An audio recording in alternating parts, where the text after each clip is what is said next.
En direction la Belgique pour faire un saut dans le passé, car la forêt, là-bas, c'est aussi parfois un véritable lieu de mémoire. Julien, vous ne me direz pas le contraire. Exactement, bonjour Laurent, on va vous emmener à l'est de la Belgique, à la frontière du Luxembourg, pas très loin de la France, pour vous parler de la bataille des Ardennes. C'est l'une des dernières grandes batailles de la Seconde Guerre mondiale. Alors pourquoi on vous emmène là-bas? Eh bien parce qu'en 1944, les combattants de l'époque se sont servis de la nature qui les entourait pour se protéger, pour construire des abris, pour creuser des tunnels. Et 76 ans après, eh bien, la forêt porte toujours en elle les stigmates de cette grande bataille. Alors on trouve bien évidemment des trous d'obus, des restes de construction, mais les arbres eux-mêmes portent en eux les traces de cette guerre sous leur écorce. Regardez, c'est un reportage de Milan Berkmans et Quentin Danjou. Elle s'étend sur des dizaines de kilomètres entre la Belgique et le Luxembourg.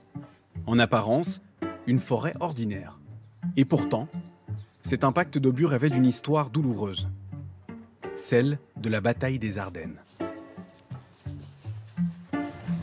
Ici, on est dans une position défensive allemande. Cette forêt, l'historien Mathieu Billa la connaît par cœur.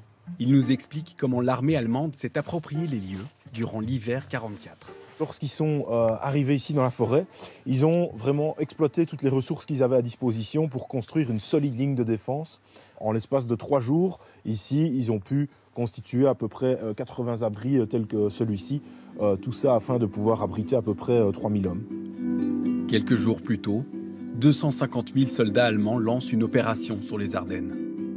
La dernière grande offensive d'Hitler, après la percée des Alliés à l'ouest. Côté américain, la surprise est totale. Les GI creusent ces trous pour se cacher de l'ennemi, les foxholes.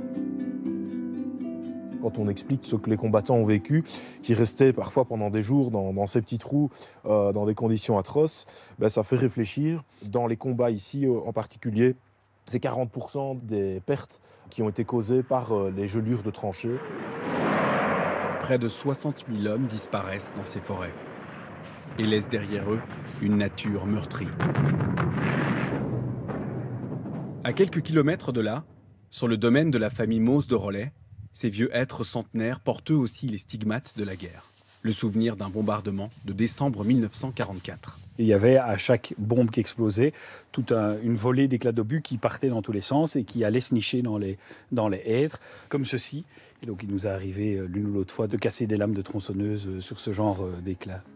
À cette époque-là, c'est hallucinant de voir qu'à peu près toute la forêt était impactée, en tout cas dans les zones de combat, par ce problème-là. Sous l'écorce de ces arbres, la forêt porte donc à jamais les blessures du passé.